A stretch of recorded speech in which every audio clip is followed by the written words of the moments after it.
ధర్మం చెయ్యండమ్మా. బాబు, ధర్మం చెయ్యండి. దేవుడు మిమ్మల్ని చల్లగా చూస్తాడు, ధర్మం చెయ్యండి.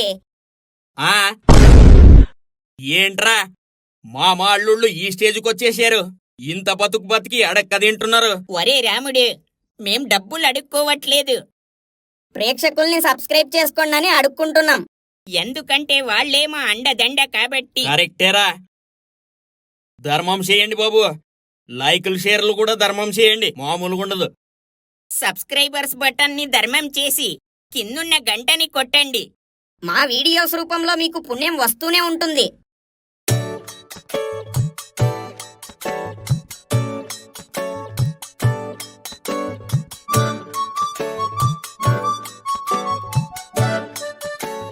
ఒరే కాశీ, మన మూర్తి సార్ ఏంట్రా ఏదో వేరే గెటప్ లో కనపడుతున్నాడే. అవునరమ్మా, madam day and night gap లేకుండా చిత్త కొట్టేసినట్టుంది పాపం. Sir hello sir, good morning. ఏంట్రా పనికి మాలినోడా, ఏంటి? ఆహా ఏం లేదు సార్, గురువులు పెద్దలు కనపడితే గౌరవించాలి కదా సార్, అందుకే. ఎదవ ఓవర్ యాక్షన్ పోదు కదరా నీకు. మ్యానుఫ్యాక్చరింగ్ డిఫెక్ట్ కదా సార్, అంతే. కరెక్టేరా, యూజ్లెస్ ఫెలో. ఈ ప్రపంచంలో మనతో వచ్చేది ఏముంది? పాప పుణ్యాలు తప్ప. ఇగో ఇదంతా మట్టి, చివరికి మట్టిలో కలిసిపోతుంది. ఏదో తేడాగా ఉందేంటి? అదేంటి సార్, దేశముదురు సినిమాలో వైశాల్ చెప్పినట్టు చెప్తున్నారు ప్రవచనాలు. అంతా బానే ఉందా, లేదంటే పంకజం మేడం గుద్దాల్సిన చోట కాకుండా ఇంకెక్కడైనా గుద్దేసిందా?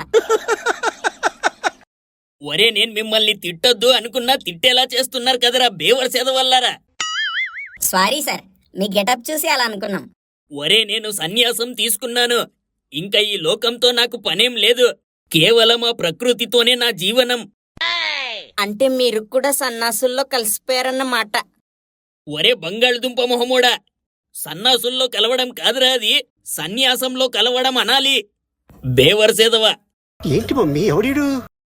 సార్ సర్లేండి సార్, ఇప్పుడు ఏం చేయాలంటారు సన్యాసంలోకి వెళ్ళి? ఏముంది, ప్రపంచానికి దూరంగా సుఖంగా బతకాలి. అంటే మీరు సన్యాసం తీసుకున్నది పంకజం మేడం టార్చర్ తట్టుకోలేకన్నమాట. ఆ, అలాంటిదేలే. ఈ విషయం మేడంకి తెలుసా? ఇంకా తెలీదురా, తెలిసేలోగా హిమాలయాలకు వెళ్ళిపోతా. సార్ నాకు ఐడియా సార్. ఏంటి? ఇప్పుడు మీతో పాటు సన్యాసం తీసుకొని మీకు తోడుగా వస్తే మీకు కూడా మంచి కంపెనీ ఉంటుందిగా. ఆ, వద్దురా వద్దు. నా కోసం నీ లైఫ్ పాడు చేసుకోకు. నీకింకా చాలా ఫ్యూచర్ ఉంది. మహానుభావుడు. చచ్చా, నేను చెప్పింది నా గురించి కాదు సార్. మరి మా మామ సార్ పెళ్లి పెళ్లి అంటూ ప్రతిరోజు ఒక యుద్ధం చేస్తున్నాడు.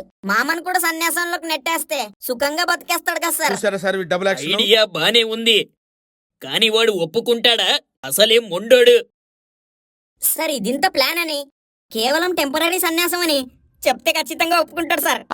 ఆ సర్లే, చేసేద్దాంలే. ఎలాగో నాకు మంచి తోడున్నట్టుంటుంది. ఆ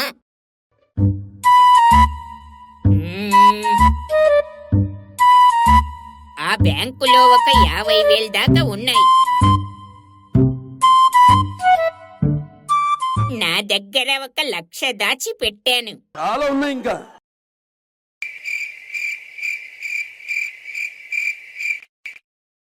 పెళ్లి కూతురుకి పట్టు చీర కొనాలి, మెట్టెలు కొనాలి. సర్లే, పెళ్లికి కావలసినవన్నీ సమకూర్చి ఉన్నాయి. ఇంక పెళ్లి కూతురు దొరకడమే బ్యాలెన్స్. ఏమిటండి మీరు మాట్లాడేది? మామ ఏంటి మామ ఏదో సీరియస్ గా లెక్కలేస్తున్నావు? ఏం లేదులేరా అల్లుడు, ఏవోనే అప్పుల బాధలు. ఈడికి చెప్తే మొత్తం దొబ్బేస్తాడు, పనికిమాలినదవా. సర్లే వెంకట్రావు, నీకు జీవితంలో బాగా ఉపయోగపడే విషయం గురించి మాట్లాడడానికి వచ్చాం. ఏంటి? నిన్ను సన్యాసంలో కలిపేద్దాం అనుకుంటున్నాం. అంటే జీవితాంతం పెళ్లి లేకుండా బ్రహ్మచార్యుళ్ళ సన్యాసంలో కలిపేస్తారా? ఏం మనుషులరా, దుర్మార్గుల్లారా. మామ అది కాదు మామ. ఒరే, మీకు తెలుసు కదరా నా జీవిత లక్ష్యం పెళ్ళని. అలాంటోన్ని పట్టుకొని సన్యాసం సంసారం అంటూ నా బతుకు సర్వనాశనం చేస్తారా? ఆగు మామ, చెప్పేది పూర్తిగా అయినా. నువ్వు సన్యాసం తీసుకోవాల్సింది జీవితాంతం కాదు, కేవలం 2 రోజులు మాత్రమే. అలా ఎందుకురా? అంటే ఇప్పుడు నువ్వు బ్యాచిలర్ గా ఉన్న పెళ్లి జరగట్లేదు కదా. అదే నువ్వు 2 days కోసం సన్యాసం తీసుకున్నావు అనుకో, నీ గ్రహాల మూమెంట్ చేంజ్ అయిపోయి ఈడు సన్యాసం తీసుకున్నాడని పెళ్లి సంబంధాలు కోకల్లా వచ్చేస్తాయి. అప్పుడు నువ్వు సన్యాసం లేదు సుడగలేదని చెప్పేసి సింపుల్ గా పెళ్లి చేసుకుని సెట్ అవ్వచ్చు. ఇదేదో బానే ఉందిరా అల్లుడు. మరందుకే ఈసారి నీ పెళ్లికి ఎలాంటి అడ్డంకులు ఉండొద్దు కాబట్టి ఇలా చేసి సరిపోద్ది. సర్లేరా అల్లుడు, ఏం చెయ్యాలో చెప్పండి. ముందు అందర్నీ పిలిచి నీ బ్రహ్మచార్యం సన్యాసంలో కలిసిపోతుంది కాబట్టి బ్రహ్మచార్య సంతాప సభని ఏర్పాటు చెయ్యాలి. నవ్వు ఆపుకుంటున్నావు కదరా. అలాగే. వెంకట్రావు బ్రహ్మచార్య సంతాప సభకి అందరికీ స్వాగతం. మొత్తానికి ఎన్నో ఏళ్ల సుదీర్ఘ పోరాటం తర్వాత వెంకట్రావు తనకింక పెళ్ళవ్వదని నమ్మి బ్రహ్మచార్యం నుండి సన్యాసంలోకి వెళ్లిపోవాలని నిర్ణయించుకున్నాడు. ఒరే అల్లుడు, వీడేంట్రా నేను జీవితాంతం సన్యాసం తీసుకుంటా అన్నట్టు చెప్తున్నాడు. నేను తీసుకునేది 2 రోజులే కదరా. అదేం లేదులే మామ, అలా నమ్మించాలి. అలా నమ్మిస్తేనే కదా నీ గ్రహాలు కన్ఫ్యూజ్ అయిపోయి నీకు సంబంధాలు పట్టుకొస్తాయి. ఆ? అవునవునరా అల్లుడు, కరెక్టే. కానివ్వండి. ఇప్పుడు మన రాముడు మాట్లాడతాడు. ఏం చెప్పమంటారా మన వెంకట్రావు గురించి? మటన్ ముక్క కోసం కాపు కాసే కుక్కలాగా ఇన్ని రోజులు పెళ్లి పెళ్లి అంటూ పాకులాడాడు. చివరికి కుక్క కాటుకు చావు దెబ్బ అన్నట్టు ఇగో ఇలా బలైపోతున్నాడు. మామూలుగుండదు. ఈడొకడు ఎప్పుడు పరువు తీయడానికే ఉంటాడు. మొత్తానికి ఆశం చంపుకొని ఆశయంతో సన్యాసం సాగించాలని అర్థిస్తూ సెలవిచ్చుకుంటున్నాను. సన్యాసం ప్రాప్తిరస్తు. మామూలుగుండదు. బా చెప్పావు. ఇప్పుడు జనార్దన్, వెంకట్రావు గురించి నువ్వు కూడా ఒక 2 ముక్కలు చెప్పు. వెంకట్రావు, నేను ముందే అనుకున్నాను ఏదో ఒక రోజు ఇదే గతి పడుతుందని. పాపం. ఒరే ఈడు పొగడమంటే నా పరిస్థితి చూసి ఎంజాయ్ చేస్తున్నాడు కదరా. జనార్దన్, మ్యాటర్ చెప్పరా బాబు. ఉండ్రా అబ్బాయి చెప్తున్నాను. వెంకట్రావు పెళ్లి పెళ్లి అంటూ ఇలా పిప్పి అయిపోయాడు. జీవితం అంతే, ఉన్నదాంతో సర్దుకోకపోతే మనల్ని సర్దేస్తుంది బ్రహ్మాండంగా. మొత్తానికి వెంకట్రావుకి సన్యాసం బాగా సూట్ అయింది. సన్యాసంలో అందనంత స్థాయికి ఎదగాలని కోరుకుంటున్నాను. మరి సర్లే, ఇంకా వాగింది చాలు, వేరే వాళ్ళకి ఛాన్స్ ఇవ్వు. అలాగే. పాపం వెంకట్రావు ఏముందిలే ఇంకా. పరమ దుర్మార్గుడు సార్ వీడు. ఎల్లరా పానీక్ మాల్నేదవా. ఇప్పుడు మనకున్న ఏకైక నాయకుడు మన ప్రెసిడెంట్ గారు మాట్లాడతారు. ఏమ్మా బాగున్నారా? ఏముందమ్మా, పెళ్లి పెళ్లి అంటూ యవ్వనం నుండి వృద్ధాపం వరకు జీవితం వృధా చేసుకున్న మన వెంకట్రావు చివరికి సన్యాసం తీసుకొని మాకు కూడా శాంతిని ప్రసాదిస్తున్నాడు. అంటే నా ఉద్దేశం, ఇప్పుడు వెంకట్రావుకి అమ్మాయిని వెతకాల్సిన బర్డన్ ఉండదు కదమ్మా. అంతే. దుర్మార్గుల్లారా. సర్లేమ్మా వెంకట్రావు, మొత్తానికి సన్యాసం తీసుకొని సుఖంగా ఉండు. God bless you. మామ, ఇంకెలాగో సన్యాసంలో మందు మాంసం ముట్టవు కాబట్టి ఇగో నీకోసం పట్టుకొచ్చేసాను. ఫుల్లుగా లాగించి. అదేంటి 2 రోజులే కదా సన్యాసం? నేను 2 రోజులు కూడా ఓపికతో ఉండలేనా? ఏం కాదు, ఉంటాన్లే.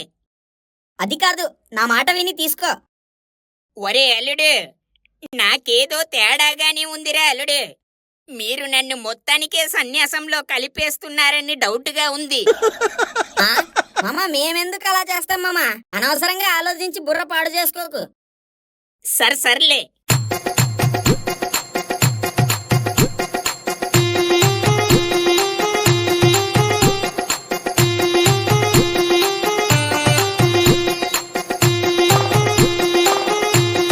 వెంకట్రావు, ముందుగా సన్యాసంలోకి ప్రవేశించే ముందు కొన్ని శపథాలు తీసుకోవాలి. ఏం శపథాలురా? అదే మామ, సన్యాసం తీసుకున్న తర్వాత ఏం చెయ్యాలో ఏం చేయకూడదో దాని గురించి. ఒరే అదంతా ఎందుకురా? నా సన్యాసం కేవలం 2 రోజులే కదరా. మామ, 2 రోజులైనా 2 గంటలైనా సన్యాసం సన్యాసమే కదా, చేసుకోవాలి తప్పదు. సర్లే, చెప్పండి, చేసేద్దాం. వెంకట్రావు, నేను చెప్పినట్టు చెప్పు. వెంకట్రావు అనే నేను సన్యాసం తీసుకుంటున్నాను. కనుక ఇంకా జీవితాంతం పెళ్లి గురించి అస్సలు ఆలోచించను. ఒరే జీవితాంతం ఏంట్రా, జీవితాంతం ఏంటి?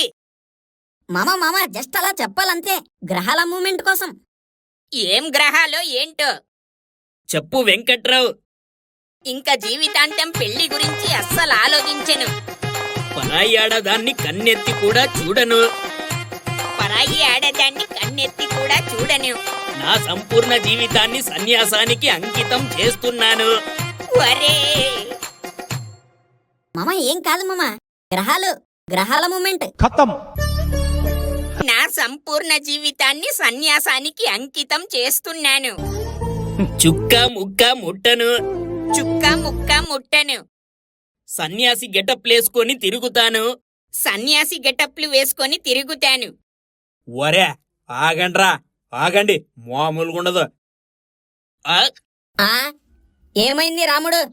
ఒరే మాస్టర్, నువ్వు సన్యాసం తీసుకున్నావని నీ భార్యకు తెలిసిపోయిందిరా. నిన్ను చంపేసి జైలుకి వెళ్తా అంటుంది అక్కడ. మామూలుగుండదు.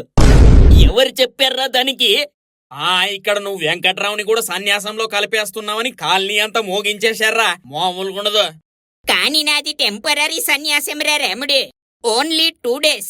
నీ బొందా, నీ అల్లుడుగాడు నీ బాధపడలేక మొత్తానికే నిన్ను సన్యాసంలో నెట్టేద్దామని ప్లాన్ వేసాడ్రా. ఈడికి పుణ్యం వస్తుందని ఒప్పుకున్నాడు మూర్తి మాస్టర్. మామూలుగుండదు. ఒరే దుర్మార్గుల్లారా, ఎంత పని చేశారా మీరు? మీ స్వార్థం కోసం నన్ను బలి పశువుని చెయ్యాలని తెగించారు కదరా. మామ అది కాదు మామ. ఒరే అల్లుడు, నువ్వు గుద్ద మూసుకోరా పనికి మాలినదవా. నన్ను సన్యాసంలో నెట్టడం కాదురా, మీరు సన్నాసులరా, బేవర్సేదవల్లారా.